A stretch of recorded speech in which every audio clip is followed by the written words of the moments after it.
Namaskar. Hello and welcome to P Guru's channel. I'm your host Sri Iyer. As always, three good generals are here. Unfortunately, Lt Gen Dushyant Singh is traveling, but you will be able to watch this video on his channel, Strategic Frontlines. It's also coming live from Ganashot as well as P Gurus. Now let's welcome General Shankar and General Rajiv Narayanan. Namaskaram, sir. How are you? Oh, fine. Like you put it in the name, double Dhamaka. So you're going to have double Dhamaka from Rajiv himself. What triplet nahi aaya? We are missing him, but hum Dhamaka kar lenge. Yes, indeed. So, viewers, this is a continuation of what General Shankar and I talked about in the morning, because there's more data available. General Shankar has a PowerPoint. And who should be going first, General Shankar, you or General Rajiv? I'll go with the PowerPoint. Yeah. The opener, Gavaskar, is always opens the innings. Only comes for the finishing shots. Request to all of you to please like this video. Please like this video. Over to you, sir. Thanks. A lot has happened in all these, for the past 72 hours. You rightly said double Dhamaka. I feel it's not only a double Dhamaka, it's double dealing, double cross, everything has just happened. Right? And it's very interesting. Doubles, yeah. Okay, so what I'll do is I'll head straight and I'll put out a format. This is not the conclusion, and based on this, we'll discuss. Yeah, can I have the slides, please? Yeah, we've had two major outcomes in this Davos. And let me also at the outset say, I've never seen a Davos so eventful, so colorful, so many things happening, right? And I'm sure Rajiv will talk in terms of eventfulness or non-eventfulness of Trump not being received. He'll talk of it. I'll leave it to him, right? Two major outcomes. There's a possible deal on Greenland in the offing. The outlines are out. Whether it's formal, informal, we don't know. And after that, will it be onward to Iran? Because there are workloads. I would say at least people getting around Iran. The preparations, war preparations. The second major outcome, the India-EU deals on defense, security, and FTA, which I said in the morning also. I didn't expect the security and defense deal to come through. Not the way it has, right? Though it was logical, like I explained in the morning, because we were already in talks with Spain, Germany, and France for major defense deals, right? Regarding the Tata Airbus deal and the Rafales and the AIT from ThyssenKrupp. These three itself would make a great defense deal with EU, but I think more will come. So that opens up a lot of things, and FTA was always there. And FTA is something which we have spoken of earlier also. If you don't go to China, you don't go to EU, you don't go to USA, then you have FTA with this thing. Yeah. Now let me talk about India-EU FTA, which I spoke in the morning also, and FTA come defense deals. It upholds the UN Charter and multilateral systems. And this is as per the EU. It's not by us. So far, India has not put out a statement on this. It's EU in their parliament, which is important. EU Parliament has said we want to uphold the UN Charter and multilateral systems through this deal with India. They're looking at a comprehensive strategic agenda. It's just not a FTA. That's the difference. They're looking at the FTA on clean tech, semiconductors, pharma, security and defense partnership to include AI, maritime, digital infra, cybersec, and counter-terror. But I think at some point of time, space will also kick in because Eurosatory has got a good space program. Then they're looking at a security of information agreement, which so far it's only on outline. We'll get the details as due this thing. And they're looking at cooperation and mobility on seasonal workers, students, researchers, highly skilled workers, etc., etc., etc. So this deal is much more wider in breadth and depth than a normal FTA. So we get both EU and India get a major hedge against all interference from India, from USA and China. Okay, let's go ahead. What are the double dealing? There have been two double dealings which I feel, and they are interesting, and we need to think of it. Let's look at Russia. Sergei Lavrov comes out a little before everything else and talks of RIC somewhere. Okay, he says we're going to try for Russia, India, China cooperation, and that suggests a narrative of its own. Second, immediately within 24 hours, Putin says, "I'm joining the board of peace." He's offered and he's joined. And he says, you can take whatever money you have put in my, you have zapt crore mine, after all his money is frozen. He says, you can take 1 billion out of that and my initial contribution is also there. Okay. It might look funny and sarcastic, but I think Russia is doing a double deal. I've always called, Putin the Pied Piper in this whole story with the missile. And everyone is dancing to his tunes. So now his tune is different. So where does this go? And it puts China on a limb. And remember, Russia is in a bad position vis-a-vis China. Okay, at least economically, because they're selling oil at half price to China and buying items from China at double price. So there are issues. We've spoken, on. The latest is because it is going at $10 a barrel. Yeah. Okay. So Russia seems to be wanting to get out of China and get into EU, and in which case the whole story changes. So there's a double dealing there, and it puts China in a corner. Then the interesting thing is, the EU has scrapped the trade deal with USA. Okay. On the other hand, you found in the past 24, 48 hours, NATO pushing for a deal on Greenland. You saw Mark Rutte saying, we want to do whatever Trump says on Greenland, and NATO goes and scraps the trade deal. So what is NATO up to? And what is EU up to? And then by evening, you say there's an outline of a deal. So is there some deal? What is the deal? Who's double dealing whom? It'll come out. But we should understand Davos has thrown up two double deals, or double Dhamaka, double crosses, whatever you call it. Then, of course, there are a couple of issues which I thought I'll flag. The rules-based order is dead. Now, the rules-based order, as we'll see, the UN Charter has gone for a toss. The USA wants the board of peace, and we'll see how it goes.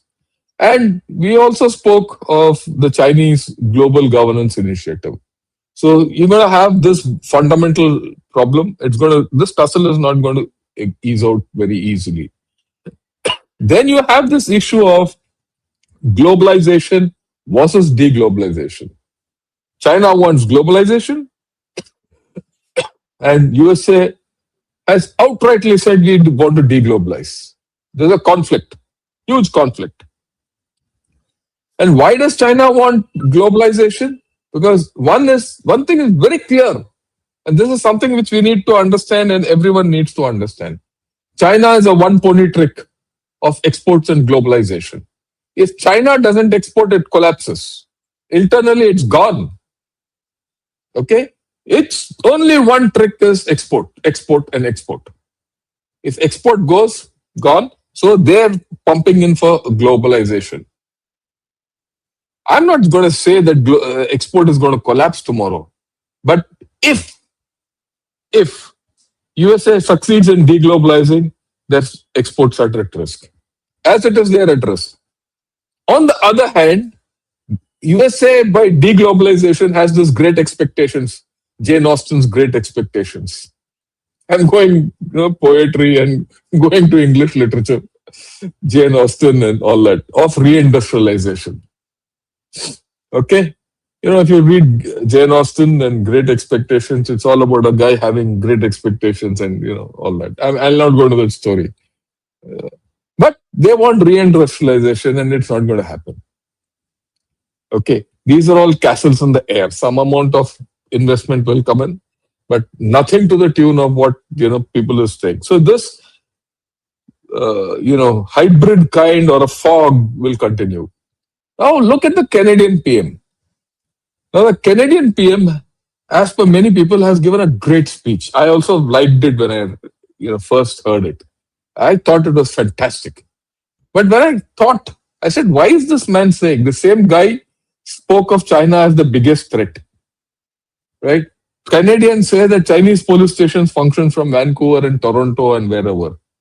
And Chinese have interfered in their elections.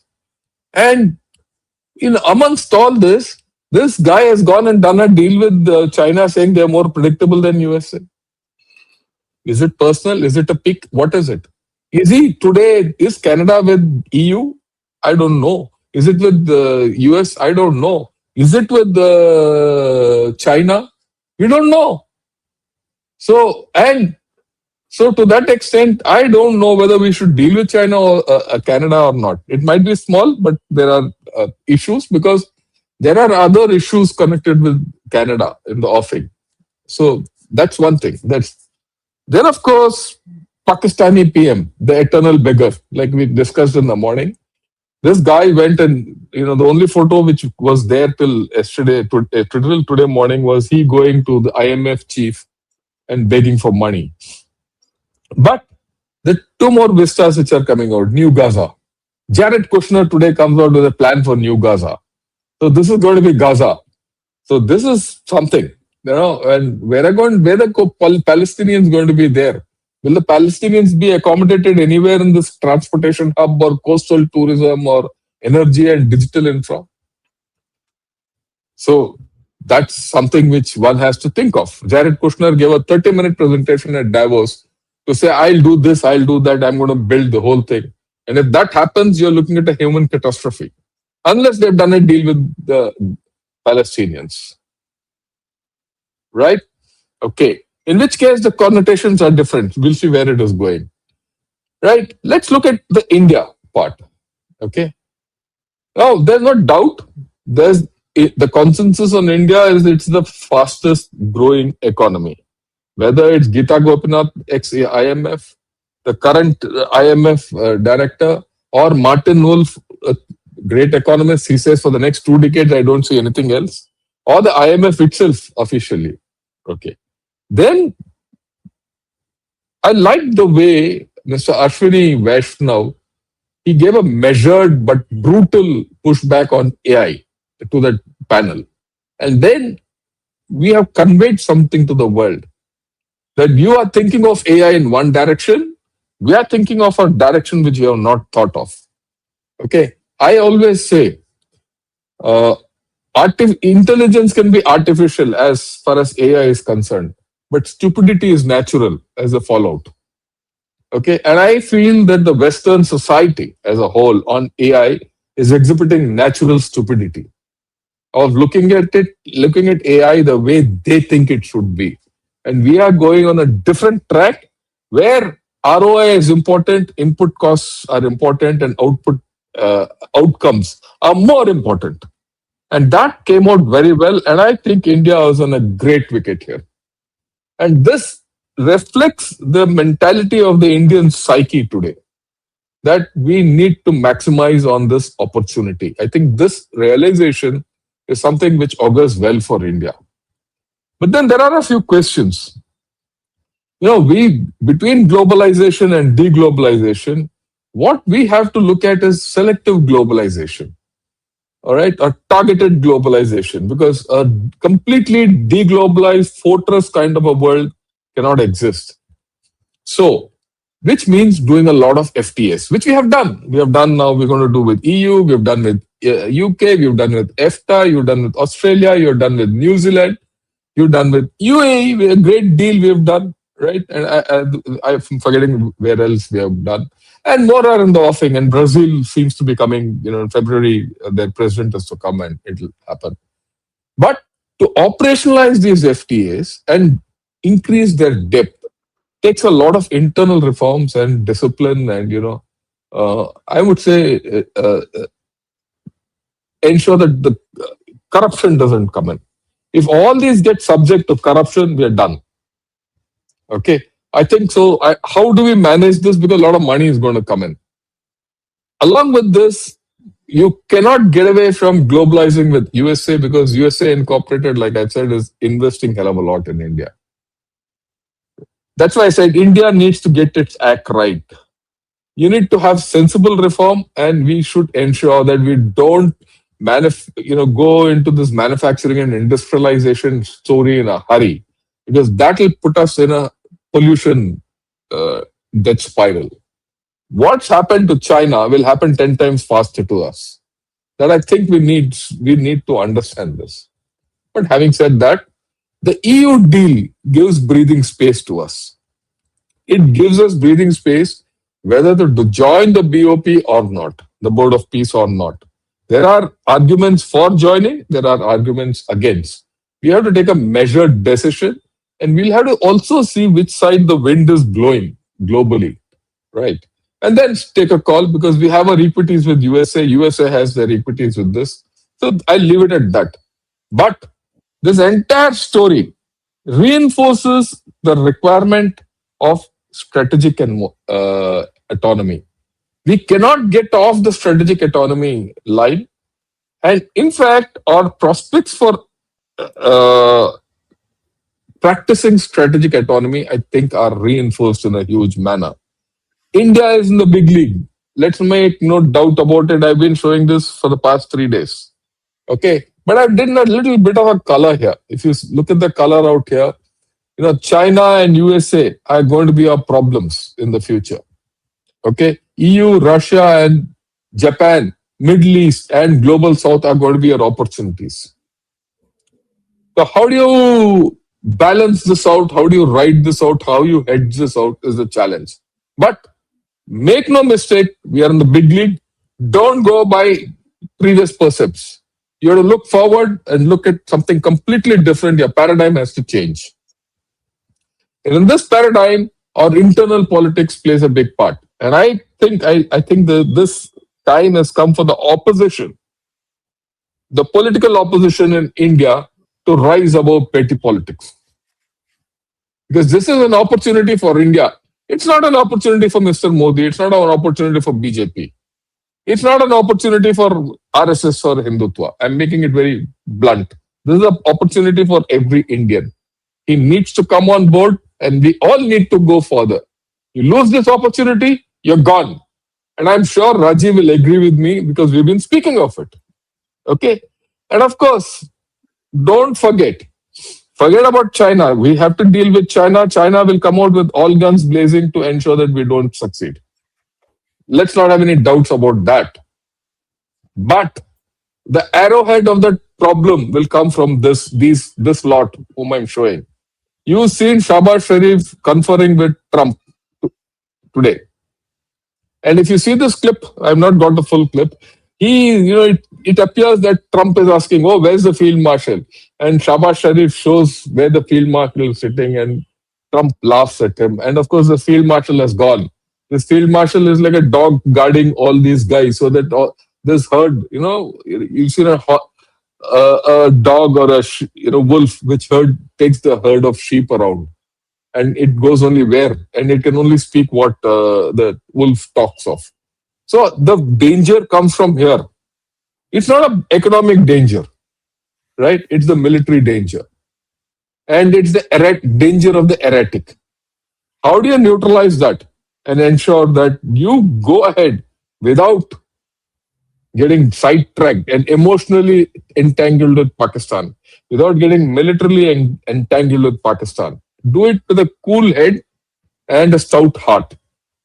That should be our aim going forth. I've said my bit. Back to you, Shri Ayerji. Thank you so much, sir. General Rajiv, over to you, sir. Yes, so I go with most of what General Shankar has mentioned. Yes, of course, like we've always been speaking, this is the window of opportunity you have.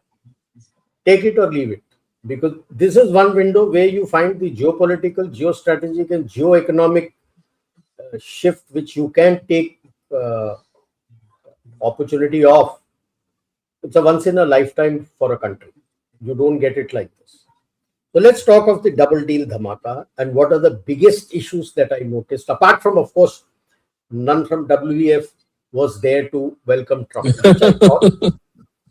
which I feel about it, because I may have my views about Trump. That's okay. That's a different set of things. The basic respect, when you don't do this, you're insulting a nation. You've not insulted Trump. He may come and speak about himself. That's a different issue. It's the appointment that he holds, and he is the POTUS. And you insulted America by not being there to welcome. That I felt was a diplomatic disaster as far as WEF was concerned. Number two, the wokes were missing. Hello. WEF had been taken over by the wokes. George Soros and his ilk, nobody was there. None of his, whoever was his chamcha who was there, was not even given a floor to speak. So much so that Carl Schwab was not invited, the previous CEO, who is considered a dyed-in-wool woke. In his place was NVIDIA chief Jensen Huang, who attended. This is something which people have missed. Number two is the theme that they gave. It's a slap to Trump. Spirit of dialogue. What is the grouse the world has? He's firing first and asking us to talk later. And you're telling spirit of dialogue. Now, in that spirit of dialogue, I will look at it from three people who have been very miserly with truth when they spoke. Gen Shankar mentioned of Charney. I'll come to him later. Lutnick, Besant, and Charney, in that order. Lutnick claims globalization was forced on US. Hello, good morning. WF, good morning. Smell the coffee. Whom are you lying to? WF came into being only in 71. By then, you had already started the industrialization, sending your dependencies to the Western Europe then. It was not EU and all. Western Europe and the Far East. Japan, South Korea, the Asian tigers, you started building them up. Whom are you blaming? WF? Hello? Can WF hold a gun to your head? You wanted to get all the benefits, because at that time around, when aggressively they pushed, and especially more aggression came after the Berlin Wall fell. And then subsequently, who can forget the Pax Americana they made in 92, and then 96, they felt it was too imperialistic and renamed it as Project of New American Century. They pushed it relentlessly to be able to capture the market. That was the aim. Post 92, that became the aim, that the unipolar world, not only will you be the boss of the whole world, you will be the geo-economic boss of the whole world. So I had written a dissertation. So I'm sure he would not have read it at all. When I was doing staff course in Bangladesh, I had done a dissertation on balance of economic power and called it the future. The central theme of that was the big economic powers will eat up the smaller powers. They will not have, and so they must group together so they have better bargaining powers. Now, this is what is very essential in that theme which I had written, is something known as negative and positive covariance of rewards.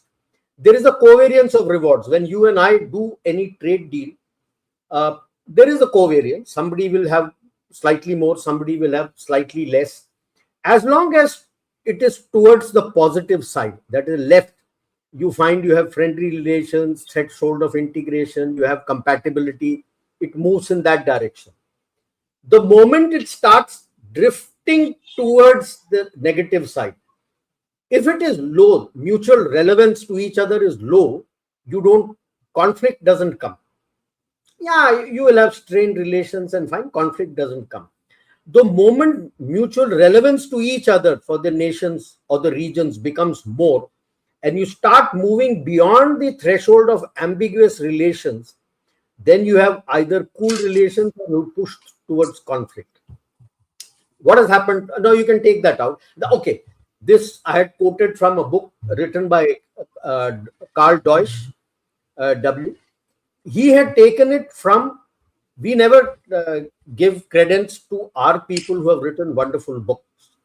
Late Ambassador L. Rangarajan, Limits of Conflict Negotiations, written in 87. And he had spoken about globalization and the problems that you will face. And he is the one who had mentioned about negative and positive covariance of rewards as a concept. The chart was made by Deutsch Karl, so I took it from there in my thesis dissertation, which I wrote. I called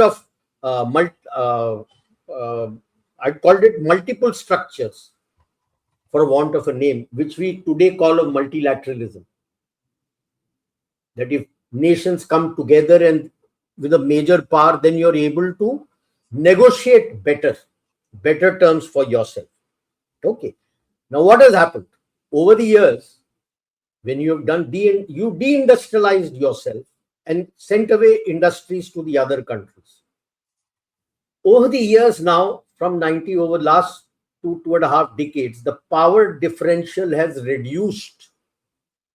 And now suddenly you feel that what covariance of rewards that you were getting, you're not getting. And hence the push for tariff war. You could have negotiated to come back to the ambiguity relations or better relations. You didn't do that. You have opened a geo-economic conflict with the world in your tariff war. This handsome Lutnik forgets everything. No clue. Okay. Now, let's take Besant. Talks big about US economy, and he was talking of the automotive industry. Does the handsome know Chrysler has collapsed? Chrysler has collapsed. 4.6 billion loss last year. And even the other two major companies of his, which are the Ford and GM, General Motors and Ford. General Motors. Yeah. Facing crisis. So what automotive industry are you talking about? Don't throw about like this blatantly lies that your economy is doing well, automotive industry has come up. How can it come up? Your aluminium comes from Canada and you have put tariff on that. The cars that are doing well, surprise, surprise today, are the South Korean and the Japanese automotive industry who's doing well in US, not the American automotive. See, the fiat gradual degradation of the US dollar as a fiat he has missed. There are no takers for his treasury bonds. That's a known thing. Countries are moving towards gold and silver and looking for alternate modes for international transfer from SWIFT. So that is where the bridge pay comes in and the digital interface payment system comes in. You are facing a major balance of payment crisis, which is not lost on people. You need almost over $50 trillion. 38 trillion is your debt already. Every 71 to 75 days last year, you have been getting into 1 trillion debt, which is 5 trillion in the year. And the treasury bonds, which are maturing now, you need anything from 9 to 10 trillion dollars. If you expect the other countries are going to do the turnover, that used to be the earlier case of turning over and say, okay, continue for another 10, 20 years. Nobody is going to do it. Everybody is dropping it. So what are you talking that your economy is going? Their worry is, like Gen Shankar had already stated, the mother of all deals. It's two. You have defense deal and you have the FTA. The FTA, it is stated, is likely to be to the tune of over 850 billion euros. That is $1 trillion. $1 trillion deal. And very clearly, both sides have kept the agro and dairy industry out of it. You charge whatever tariff you have to, I charge whatever tariff I have to for your industry. Now, this is a pushback onto the US. How does he do the deal with you? That's why Trump at the end of his speech saying, no, we have good relations, we'll be getting a deal. You'll get no deal. You come with an abrasive, foul language, you're not going to get any deal. Now, this is a total shift from transatlantic. If the defense deal and other things get actualized, like General Shankar also said, it takes a little time. We also spoke about it yesterday. It takes at least a year or two for it to get completely actualized. Once it gets, if and when it gets actualized, I would say not if, when it gets actualized, the drift is complete. From transatlantic, it becomes trans-Indian Ocean. How do you manage that? Now, if you wanted people to be with you, why such foul and abrasive language like a cheap thug on the road? Is that the kind of language you're going to speak to your allies and you expect the allies will lump it? You're doing a deal with NATO and you're telling NATO is going to have a deal with Greenland. Who the hell is NATO for Greenland? You're supposed to be talking to the EU Council, not NATO. I'm sure Rutte will get a wake-up call from the EU Council and boot up his backside. On what authority is he talking about Greenland? Of giving Greenland away to US? Who is he? If it is within the NATO structure that they can make additional bases and whatever he wants, the treaty is already there of 1951. I am not too gung-ho about this NATO talk that he has spoken to NATO, because NATO has nothing to do with territorial authority. That comes to the EU Council. And they can decide, okay, this portion of territory of Europe can go to the US or not.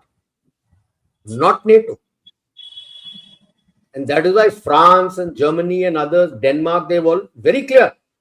One boot of the US on ground, all NATO bases go out from US. They have also threatened to seize all US accounts in EU, and there are close to about 15,000 companies, small and big companies operating in EU. They'll be booted out. What does he do? He has not thought through. They've not thought through. They are still living in the 50s. These are the new gen, or I would say the unipolar world of the 90s.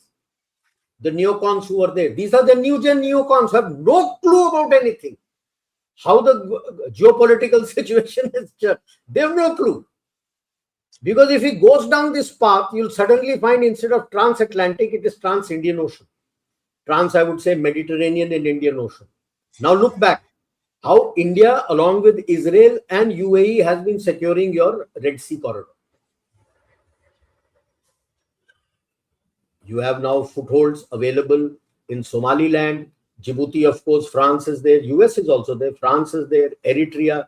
You just have to cater for South Sudan. That's only in Port Sudan, there is a presence of Turkey. That's about all. Otherwise, your Red Sea is through. The Houthis don't touch you. They're scared of the Indian Marcos. Now look at handsome Carney. I call him a charlatan. Well, for years, Canada has made use of the same fraud rules-based order to suppress the global south. And you were very happy when all the greenbacks were coming into you. And now when the schoolyard bully has turned on you, now you cry that the rules-based order is gone. Where was the rules-based order when you did everything on the back of US? You deserve everything what the US is doing. But now look at what he has done. He's gone and signed a deal with China. Does he realize there is no market? What is the market in Canada? Zilch. What is China looking at? My assessment, backdoor entry into US market from Canada. It will be made there, stamped made in Canada. He's going to subsidize it hell of a lot so that even the tariffs that you have put on Canada, his items would have a market in USA. US has to be careful about that, because if he says that he is doing a deal with China, what market does China have there? Zero. The only interest is the US market from north, because even despite whatever he may cry, there is an 85% interdependency between Canada and US that he can't wish it away. it still exists. Why did he go there? Because neither India nor EU is holding his hand. Why is India not holding his hand? He's got to take care of all the anti-India people whom he has fostered there. He's not doing it. Trudeau was blunt. He was going with them. What has Carney done till date? Nothing. If you're going to play vote bank politics at the global level with India, then you got hell to pay. India is not going to bother about you. Ditto with UK. You have done the deal. Your parliament has not yet ratified it. Till he doesn't get after these Khalistanis and all these people, anti-India elements which are there, is not going to happen. So he calls himself middle power. On what basis is he middle power? What does he bring to the table? At best, he's a fringe power. Rajiv is the middle of nowhere, yeah. Yeah, he is nothing. What middle power? Australia middle power. What do they bring to the table without US? Zero. Sunnam. Nothing. So that is where they find, they are like the, what do they say? I'm forgetting that term. All the, when you have floods, so on top of that, along with the trees, all the dirt and dust which keep moving, they are that, the dirt and dust. Nothing else. He has also gone and done a deal with Qatar. I'm surprised. What is he going to achieve? What is he going to get, and what is he going to achieve from Qatar? What do they give to each other? Nothing. Now let us put the, like I said, our double deal which is going to take place on 27th, the 16th EU-India summit. We knew about the FTA. Carla Kallas, who's the foreign minister in the EU Parliament, she's the one who announced. I was shocked. I didn't know about Yeah, it. it's morning, early morning. Okay, that's what we discussed. Yeah, definitely. That's what we discussed. Then just imagine, where does it leave US? Of course, see, you have already done enough with the Spanish Airbus, the French. You are getting Safran, Rafale. The Rafale is making all the MRO. Safran is also going to be making the FRO. Dassault has made so much of investment in India. Airbus has made so much of investment in India. They are looking at the MTA, the Airbus 400, the new versions of Airbus 400. They say, why you're going for C-130? C-130 you already cancelled, merged it with MTA. That we'll do it with this. The ThyssenKrupp, your submarine deal, AIP submarine deal, that has come up in a big way. Navantis of Spain is still working with DRDO for the AIP. That in future we are going to come. So Navantia. So now you find that there is much closer cooperation that is taking place. Rolls-Royce is ready to work with you from UK, but UK may have to wait. They are getting left out. So US, Canada, China. And that is where Russia is feeling the pinch which General Shankar was talking about. Lavrov, where do I go there? He's joined the Board of Peace. That 300 billion that you have frozen of mine, you put it there. Now, they suddenly realize that this is approximately 2 billion population. And when you go by the GDPs, you're already more than a quarter of the global GDP and increasing. More than a quarter of the global GDP. Today, people are talking not only of China's demography being half, even now they're openly stating that the GDP is also half. Yeah, Obviously, we'll talk of that.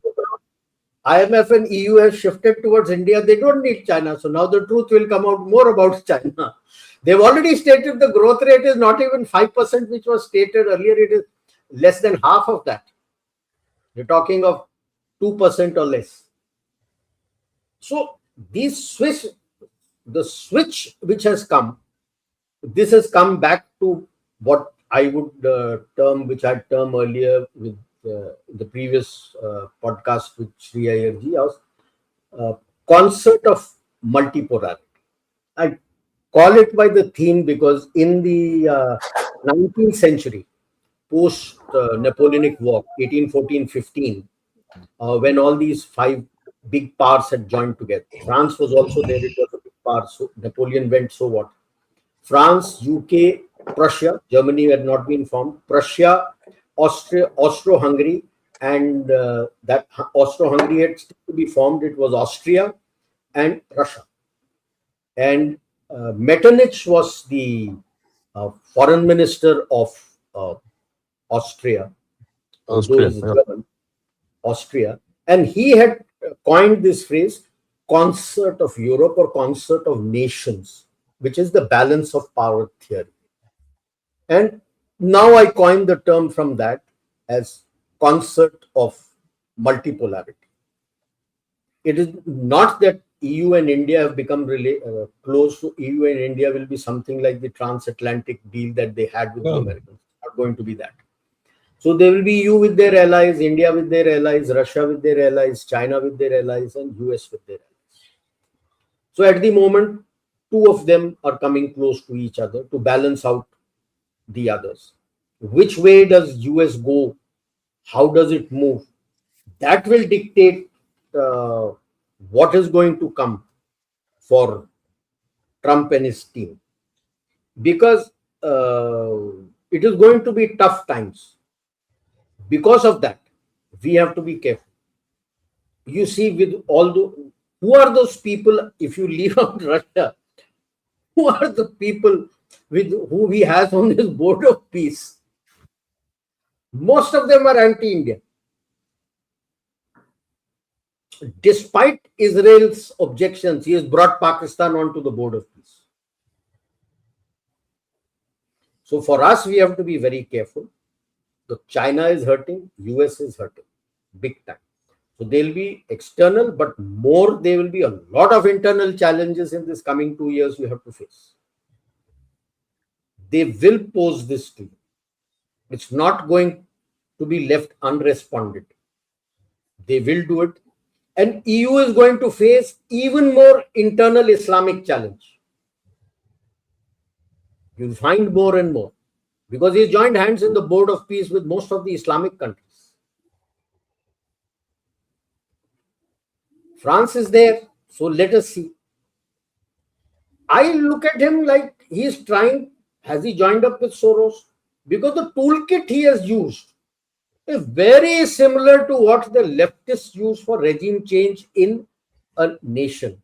And he's trying to upset and get a regime change globally. Demoralization, destabilization, chaos and order. He's not been able to demoralize. He's attempting to destabilize countries through tariff war, not working. He wants to create chaos so that then there will be an order. But what he forgets in the basic theme of this leftist concept of regime change is that the person who's creating the chaos is not the person who organizes the order. He's already selected that man. And he has bought off everybody for him to be supported in that country. And then when there is chaos, this person comes and sorts out and he's acceptable to everybody and comes up as a leader. तो कहते हैं नकल के लिए भी अकल की जरूरत होती है. And you can't cut paste it at the global level and say I will create all distortions and then people will come to him. Nobody has come to him. The blow hot, blow cold strategy has worked nowhere in the world. So, certain things that he has done, like we have already spoken of Greenland, so I will not speak about that. Palestine, he is very clear. And he had mentioned it also earlier when he had come to Israel and he was flying off also. Gaza and the West Bank is not where he looks at Palestine is going to be. Initially, when he had mentioned Egypt was not agreeing, then he has arm twisted that. General area, Al Arish, in the Sinai Peninsula. Al Arish is a port on the Mediterranean. That spread he is going to give them a large chunk of land there in north, and that is where Palestinians are going to be. That is the background to disarming them, the Hamas. It's only when they get disarmed then they can go there. All these big towers and everything, half of them is going to be Trump Tower. He's a reality sector man, he wants it. But that's a dream. Let's see how much it How can much? happen. Then AI, fine, he gave a pushback. But the issue is we have no model. Have we made anything equivalent to our own chat GPT and all? We are making a data centers. Big time. You need data centers for your chat GPT or Grok or Gemini or Perplexity equivalent. When you created your data centers, the moment you have a platform of your own, that this is the India-made AI, then I think the others will accept the logic. Otherwise, the logic which he gave was brilliant. That I think will it will accept. come up. I think it will come up. What you're talking about, Once the that India stack. comes up, then there is no way that they can do. But You EU and remember the this next, guy? No, Raji, if you remember the chap Sarvam AI guy who came, ha, he met, you remember he came and spoke to us in Agnishodh. He is working on the India stack. So there is yes, something happening. I don't there think is work on. that will put out. So that's why I say the moment you release a platform, it shuts the mouth of the Oh, there Western are world. many people. Yeah, I agree with you. Then the number two, EU and the US funded people used to give the global various index, happiness index, this index. Remember, your happiness index, you were even below Afghanistan and all these places. Hunger Also index, there, you were yeah. helping countries, you were even below them. Today, about 2 days ago, you have launched a global responsible nation index and you have been transparent. All these others are not transparent. You have been transparent and given out the matrices. You are at number 16. US is going to be screaming. They are at number 66. China, of course, is number 69. I would have expected it to be further low, but that apart. So, and the last point which Gen Shankar had made, as I see it, US incorporation and Wall Street are not on the same page as Trump and his team. They are not. They have invested very heavily in India, despite whatever Trump and his team may be screaming, dead economy, this economy, that economy. They have invested big time. They've only spoken big time about investment in US. The actual investments have come here. So the world is changing. I think the coming 2 years is going to indicate towards that. And the next 5 years are going to be crucial. Don't expect the resident king of the pile to give up in a hurry. He's not going to. Yeah, So, yeah, I agree with like you. I said, Yeah. it's going to take you at least about another 2 years to actualize all the deals, especially the mother of all deals that you have done with EU. And then another 5 years more. So the coming about 7, 8 years are going to be crucial. So whatever I have said about the concert of multipolarity with no fiat currency, slowly the contours may emerge through this and get finalized around 7, 8 years down the line. So I'll stop here. Thank you so much, sir. Your video has been choppy. I don't know why. It started out fine, but it got choppy. It's okay. We are now at Q&A session, so we'll probably just continue going I on. have a few Viewers, points. I have a few points. one second, sir. Before I'll yield the floor to you. I'll You get can them. conclude. Yeah, I just wanted to say one thing. You are watching this live from 3 different channels: Strategic Frontlines, Ganashot, and P Gurus. Wherever you're watching, please like this video. It's vital that our message go and spread far and wide, and you can make that happen. It's in your hands. Thank you very much. Over to you, General Shankar. Yeah, whatever Rajiv said, I go with it 100%. I mean, I don't have, we've been discussing it. There's no difference of opinion. Okay, it's only a matter of how you look at it from different angles. So I want to put across a few points which only reinforce what he has been saying. First of the EU deal. The EU deal will have problems. Let's be very clear. Within EU is very fussy, and within the thing, all these Europeans are quite fussy. They have to get out of that fussiness. That's the first. First thing, when you deal with the EU, Europeans, you'll know how fussy they are. And that fussiness is ingrained in each constitution of the nation. And they have not given it up in the EU Parliament. But the great thing which has happened, like what he said, this Defence and Security Pact has been announced in the EU Parliament, which is something, which is what actually, put my antlers up. That's the first thing. The second thing is this Defence and Security Pact is based on solid principles of C95, the Tata Airbus deal, which will grow into a bigger Airbus deal with our transport pilot aircraft, and also maybe civil aircraft, because we have the fastest growing civil aviation sector. Don't forget that. Okay, so that's got a tremendous thing, and the first aircraft are starting to roll out, because part of that is 20 aircraft to come in flyaway condition and 27 aircraft to be made here by Tatas. And that's only the beginning. And I've seen this deal grow over 15 years. 15 years, I've seen it firsthand.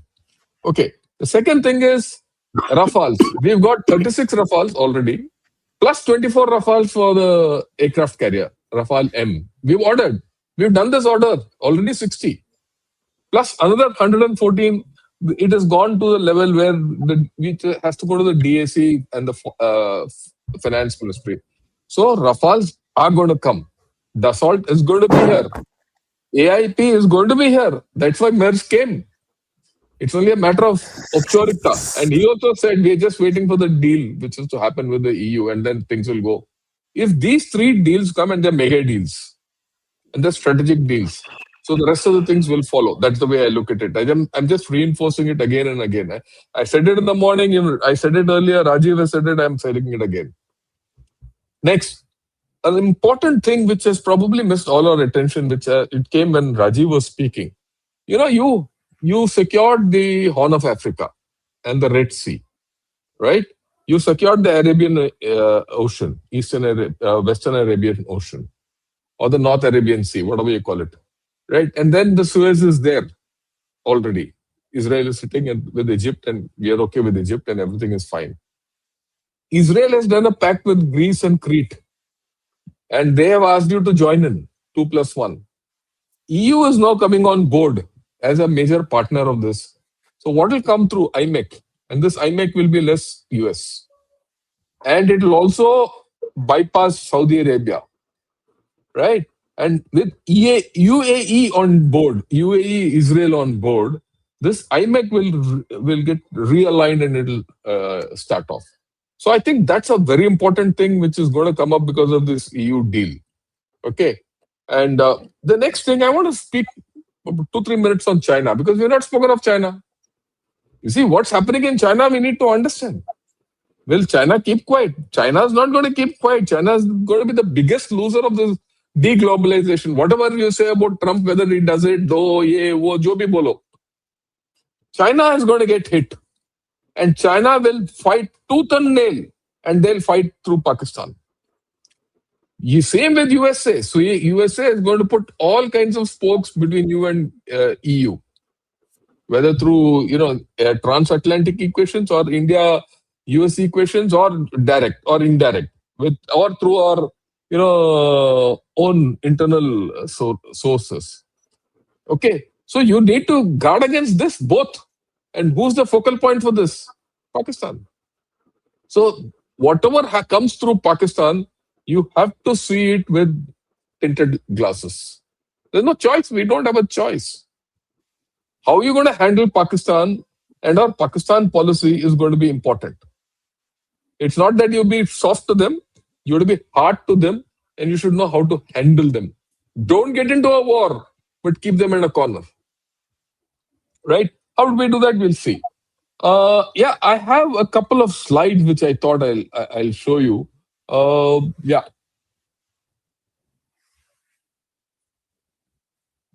Can I have the slides, please? You see, there's a very interesting slide I got out of the Rhodium group.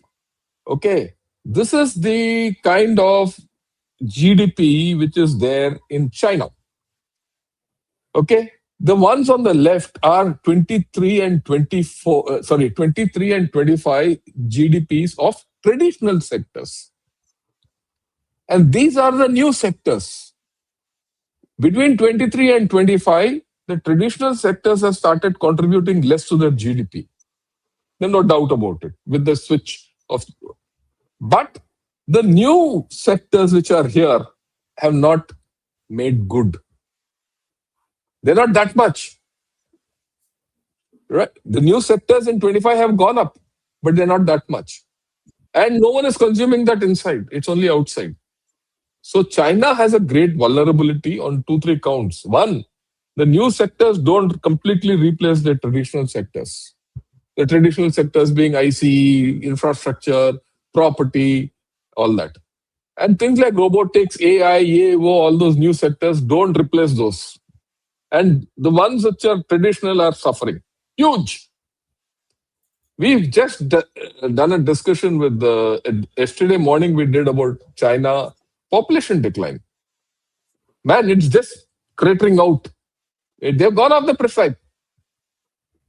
Right? Their investment is useless. What is their investment? Roads to Tibet. You're not going to get ROI out of roads to Tibet. You're not going to get ROI out of the dam. Everyone talks of the dam. That dam is more of an investment, that Medoc Dam, we're talking of the Great Bend. And such investments, if you see the investments of China, they go nowhere. Okay. So property is already there. So you're going to see a very aggressive China. And I want to show you this interesting chart.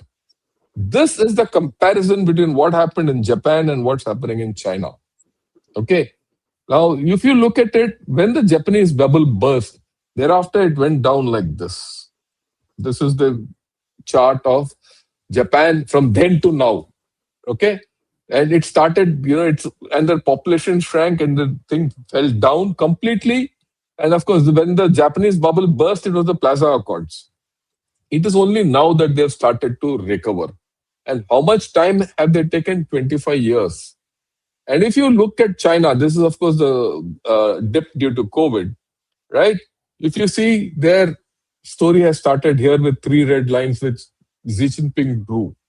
And they're just now gone into the peak and the population is falling. If this curve and this curve are any indication, China is in for the long haul of, decline, which Rajiv and I have spoken last year. Was it October? Somewhere in 2024, I think we spoke. Yes, the 2024. 2024. So this is happening. Yeah, thank you. I just thought I'll get we have spoken a lot about EU and all that. China is not out. The problem of China, which we have to face, is not out. We still face, we have a common border. You have a maritime border with them, right? So I thought I'll put this all, and otherwise I go with whatever Rajiv has said. The next 10 years is critical, super critical, internally and externally. We can't say this. I can't say this more. Back to you, sir. Thank you so much. General Rajiv, would you like to add something to this, conclude? Then we can go to the questions. That's why, like what General Shankar had mentioned, China has only a single strategy of export, nothing else. And that is where I look at the deal that China has done with Canada, backdoor entry into US. Don't be surprised if the northern states start finding a lot of Chinese goods coming in from Canada. It's a porous border. Very true. Very true. That's what he's looking at. And he's reduced the EV tariff from 100%. He says now 6% is going to do with the US, with Canada, which Canada has said from 100% to 6%. He's going to subsidize BYD even further, just to capture the US market. So you find that is how he's going to, otherwise there is no survival. And when these two powers are going down, they don't go down without a fight. They'll fight. And they'll fight. And the target of this fight is going to be India. It's desperation because this is a fight for their survival. And so the focal point is India. And our our growth is at their expense. Remember that. That's the red line. Correct. And the other point, that's why I said EU already has a big problem of radical Islam within. You will find the spikes taking place further there. There. Because these are the two they find that they are going out from us, start creating problems for them. So I'll finish here. Thank you so much, sir. And we have a few questions from our viewers, sir. First one from Cosmic Reason. Thank you so much, Cosmic. Is India-EU deal the reason why UGC like things are happening? I have no idea. Could be, could not be. I don't think it is linked, but you could link it if you want to. Too early to say. Next question. Next question to you, General Shankar. This is for you. Bobji Krishnan wants to know, how is Davos still relevant when every world body has become impotent? Look, that's the only place where I think transactions happen. It's in a transactional world. Transactions are happening there. So there's no way you can get away from it. Yeah. From 2027 onwards, you might have an equivalent of autumn Davos in India. Discussions are already Right. on. The city has to be finalized. Next one, please. Rebound. This is for you, General Rajiv Narayanan. Rebound psychology in post-divorce of EU from USA defense enabled EU-India defense pact duration? Oh, well, it's not exactly a divorce. Where does EU go? If he doesn't get US and US is tariffing him and he doesn't want to go to China, he has no other option but to come to you. It's not a rocket science. There's another thing. It's not a complete divorce between USA and EU. That's not happened, right? Understand this. There's still the NATO. NATO is still there. Okay, people are not going to just break up just like that. Just because they've done a deal with India, they'll not give up. After all, they have 70 years of history. And they also know that they can wait for 3 years of Trump. He goes and things will patch up. So it's not that thing. But look at it from a different point of view. Trump has said mandated 5% increase for all NATO countries in defense spending. Now, when they have to spend on defense, where will they go? They don't have manufacturing inside. They don't have workforce inside. The manufacturing is being created here. Atmanirbhar Bharat, here. They have to come here. It is not only getting that if planes are being made here and they want planes, if the factories are here, where will they go? And especially when they have a stake in this. So you have to look at it from a multi-direction. That's only how you get here. Yeah. Thank you so much, sir. Next question to you, General Rajiv. Thought Provocateur wants to know, will Trump's Peace Ki Dukaan provide peace to the paid members only or all members, or will it force peace upon the non-members? Peace की दुकान ही नहीं है, उसकी कौन सी दुकान है? Board of Peace, you think the Hezbollah and Hamas will just give up in आराम से? Just because all this chatter is going on, all attention has gone from what is going on in Russia, Ukraine, and nobody is talking of what is going on in Gaza. If you think Gaza ceasefire has taken place, I'm sorry, daily attacks are taking place, even in West Bank. One point we've missed completely, Iran. Yes. Iran is still anybody's baby. And there's something which I discussed earlier also. If you see, till such time Iran was strong, it had its arms around Hezbollah and Hamas and Houthis and that ring of fire and all. The rest of the Middle East was fighting against Iran. Now that Iran is chopped to size and it's in instability, you suddenly see UAE and Saudi Arabia fighting. Suddenly you see something happening in Somaliland, Yemen, something happen in Sudan, something happening in Libya, something happen in Syria, okay? And something happening, Qatar is taking its own story, Turkey coming in, Turkey time. Now suddenly you see the conflicts in the Middle East have gone up, actually. And Iran is still upset. And if you see this Board of Peace, jo bhi kahani hai, he is so far banking on Muslim countries. So there's a conflict, no? There's a conflict of thinking and conflict of actuality. So you'll see this roll out. Be patient. You can also say, the way I look at it, बोलो हाँ हाँ हम join करेंगे board of peace join करेंगे जब करना है. Then we'll see which let some time pass. अभी तो पाकिस्तान को जाने दो आगे. चलो. Yeah. Next question to you, General Shankar. Next question to you. Can we bring it up, please? Yeah, will India-US defense deal hamper indigenous R&D projects? Shouldn't the defense sector be self-reliant in the long run? DRDO also has AIP for subs.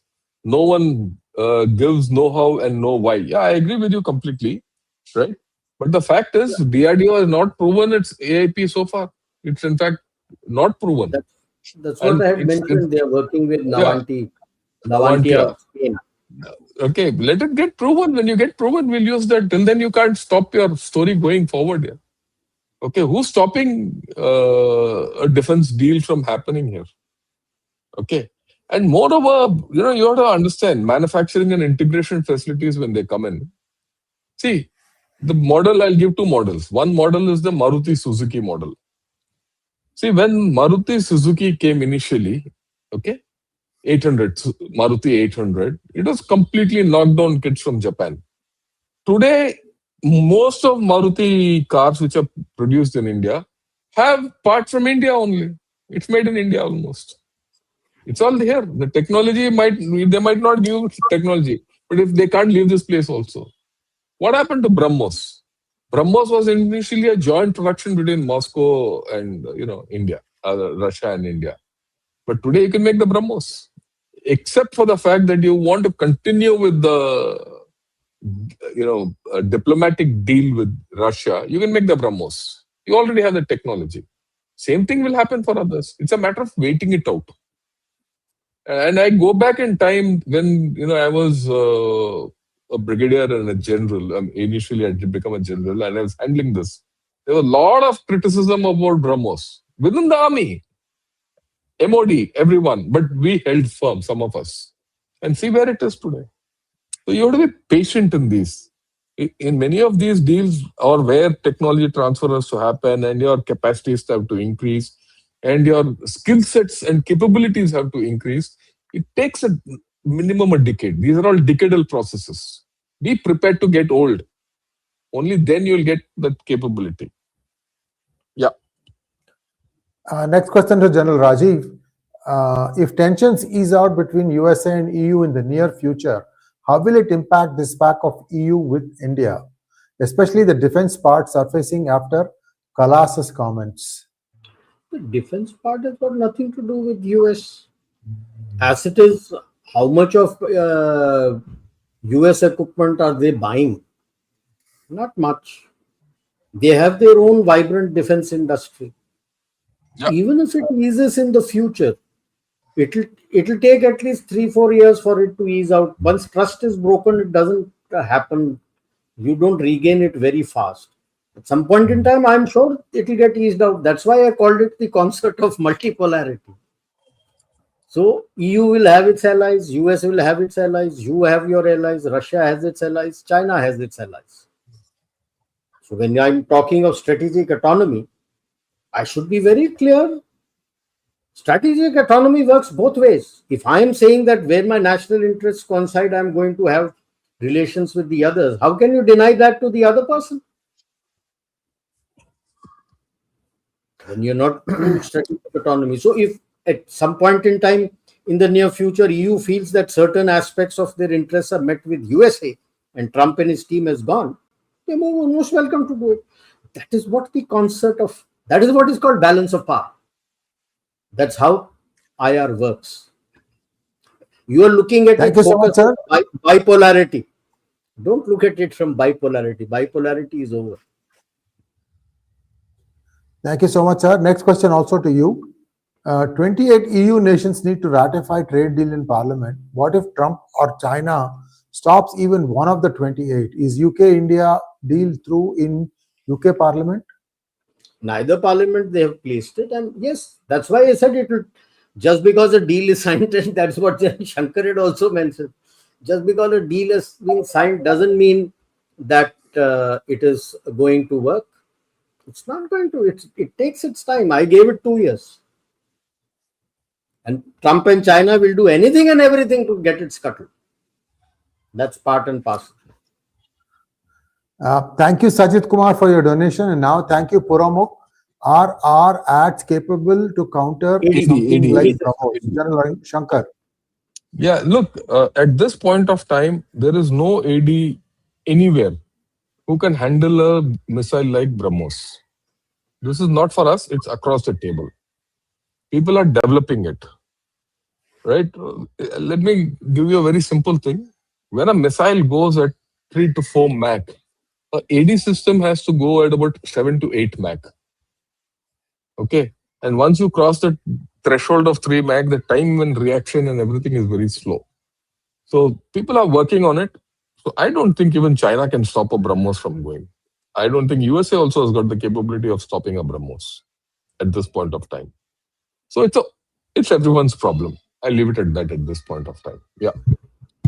Thank you, sir. Buddhabak, thank you so much for your donation. FTA is stupid move for India. We just export raw material to EU and import their high quality product. General Rajiv. Oh, no. Everything is going to be made in India. They don't have the range, scope and depth, anything. They don't even have the population. They don't have people there to make it. Okay. And they have an internal security problem. A lot of Islamic guys are there. If they start making things inside, they're done. And, they have to increase their defense budgets internally. Where will they get items from? Next one, please. By the way, I would also say that their part of the FTA is getting their luxury cars and other things inside. They've already come. All their luxury car models, they've all come here. They have identified people around Ghaziabad and others, Coimbatore, Punjab, and done the survey of various places where their ancillaries can come up, where they can get support. BMW has a factory here in Chennai, and not now, for the past 7 years. 7 years. Okay. No, I'm talking about the luxury model, high-end luxury model. For them, for suppliers, they've already done the survey in India and gone back for this FTA. In fact, if you see the most penetrated cars, high-end cars today, besides Japanese, are the German cars. You see Audis, Merc, right? BMW on road. Ferrari, Porsche. They've all come and done their survey here and gone to identify where they will get their material, value addition material, where their local suppliers can be. They've all done. Don't underestimate the power of your auto industry supplies. Okay. Next one, please. Thank you so much, Tara. Pranam to both generals and Shri sir. Let's go to the next question. This is for General Rajiv.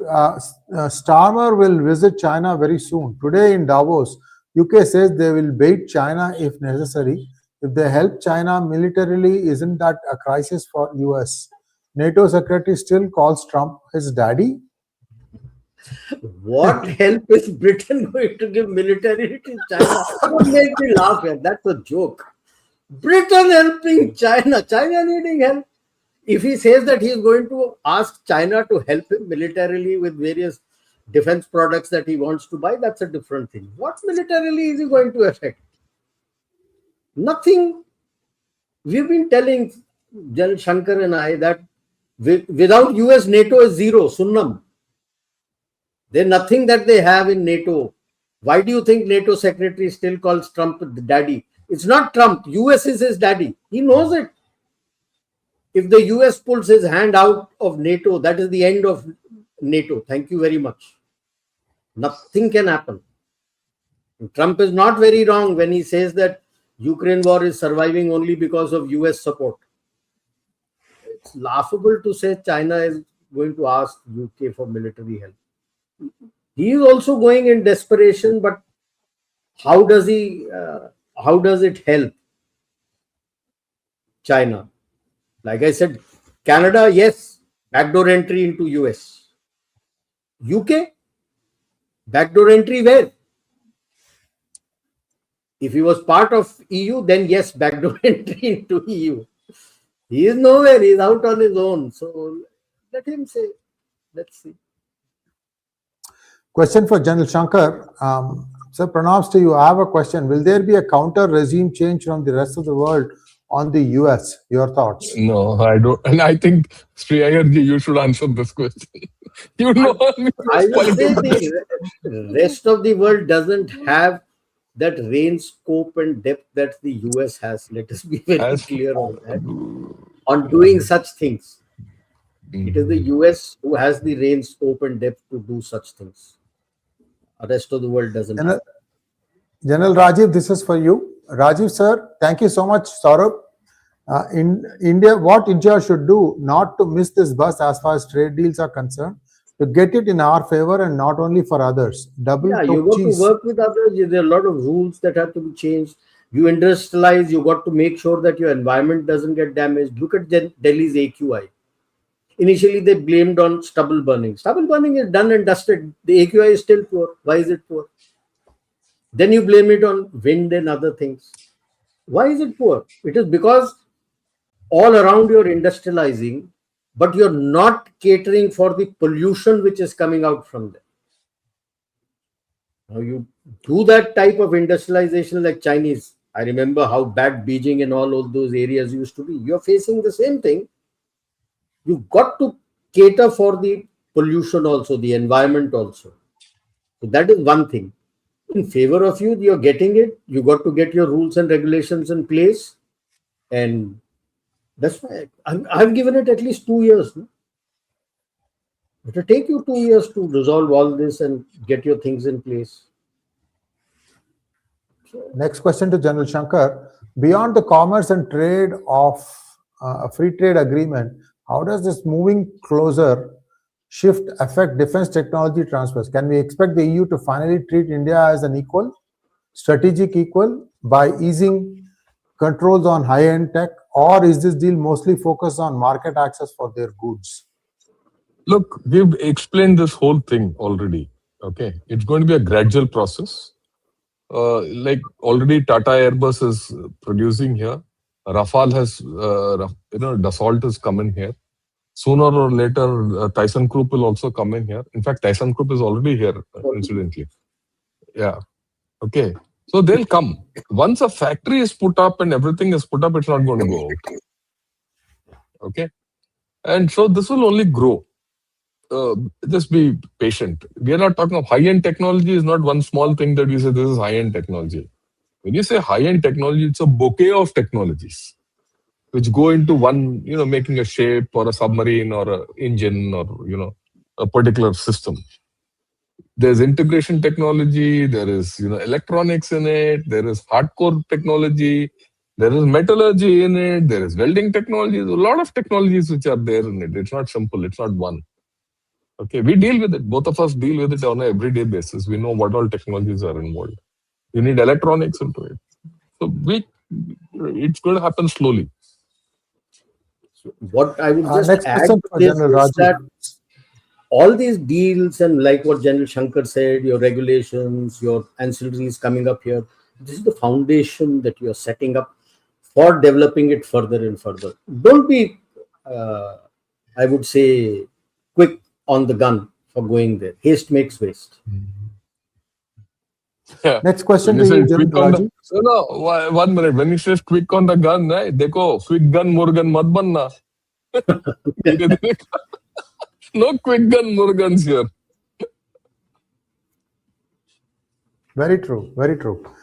Thank you, Ravi Patnaik. This is for General Rajiv. Paki origin lobbies are in large numbers, both in and outside White House.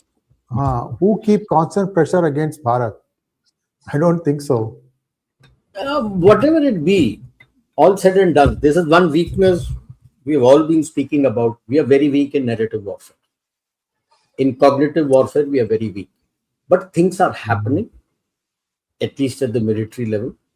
I have been involved in a couple of issues, and we are working towards that. It takes time. We never thought about this earlier. We have never been part of it. Pakistan, by virtue of being in CENTO, and being on the good books of the CIA and others, have been part of it. You look at most of their anti-India media that is available there. you'll find a whole lot of Pakistanis who are sitting there. So, Next one, please. This is for you, General Shankar. Thank you so much, Saurabh.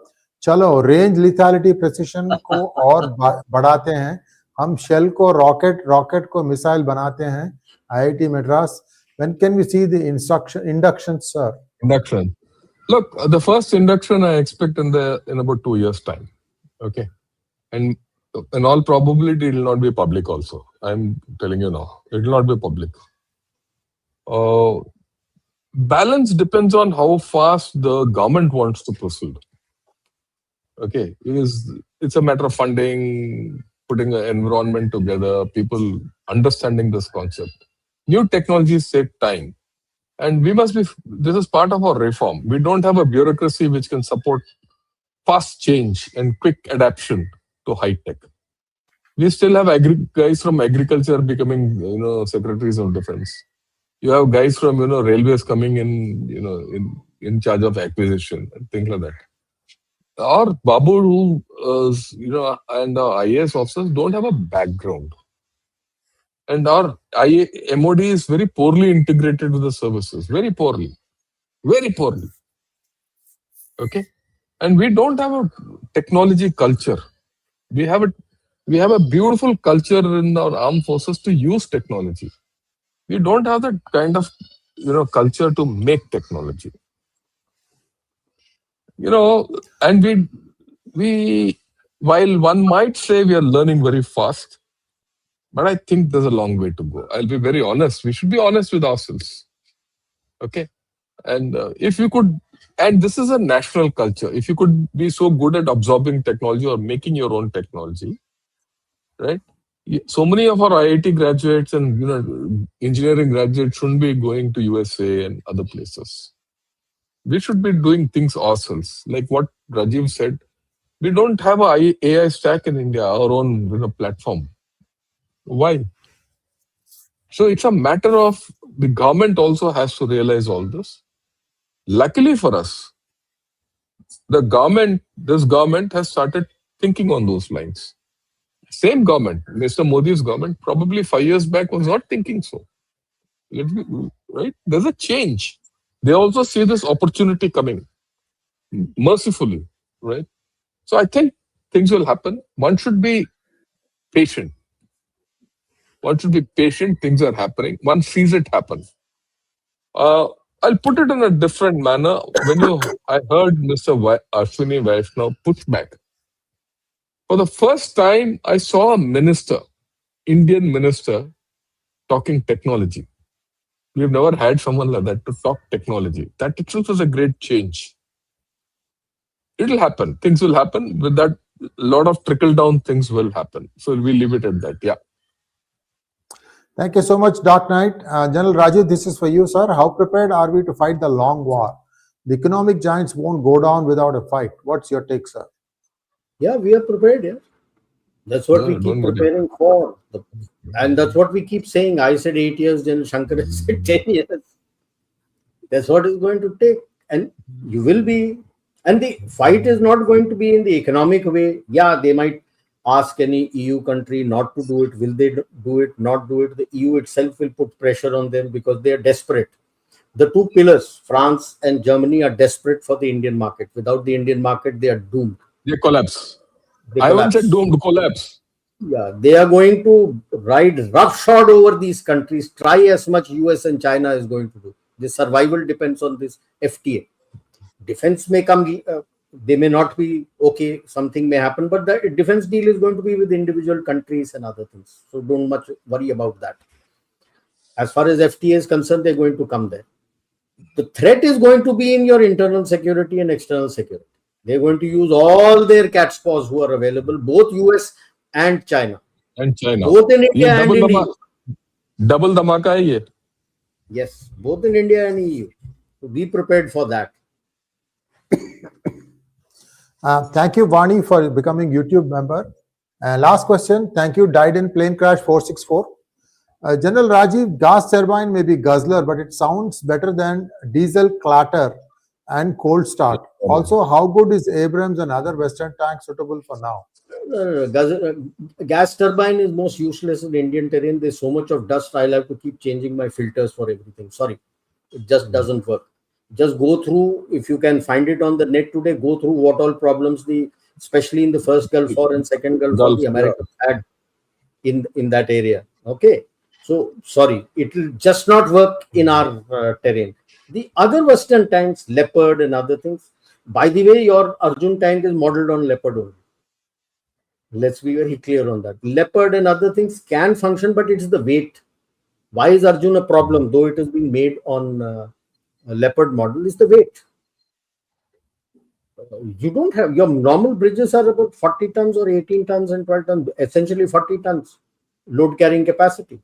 Now, if you have a behemoth having 68 or 70 tons, how do you move? Yeah. See, you might make bridges in your National highway for strategic move. If I'm going by my trailer, the maximum load capacity of your bridge is 80 tons. People don't know, you got to unload it, take it across that river line and then load it again and take it. Trains also have limited routes. It's so wide. There are limited trailers that are available to carry that tank. See, strategic movement, that's why it is being kept south of Satluj in the desert and semi-desert. See, the point is that if you don't, in India, we don't have roads to move it strategically. How would you think this will go in Pakistan? Yeah. Pakistan में bridges तो और भी खराब है A normal 18-ton bridge can take about 10 tanks across. After that, it breaks. It will break. So I can take a chance and take 14 tanks across in a rush in an emergency. After that, thank you very much, that 18-ton bridge has collapsed. That is a normal tank. That is normal about 45, 50-ton tank. Now, this is a behemoth. 70, 72 tons. That is the problem. And thank you, talk provocateur. We will see. Will we see Taporis as heads of state in Trump era? तो पाकिस्तान में है ना एक पाकिस्तान में है. We don't know what Bangladesh में आएगा कि नहीं. उसमें क्या है? Thank you so much, General Rajiv, General Shankar, and this was a wonderful session. We have the QR code for Sengols. You certainly can order them now. We are able to ship to you almost immediately.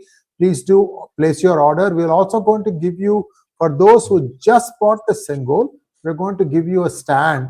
That order also will be available. That part also will be available very, very shortly. Keep tuning in, and General Shankar has something to say. Go ahead, sir. No, you look at my finger. That's a Sengol. It looks nice.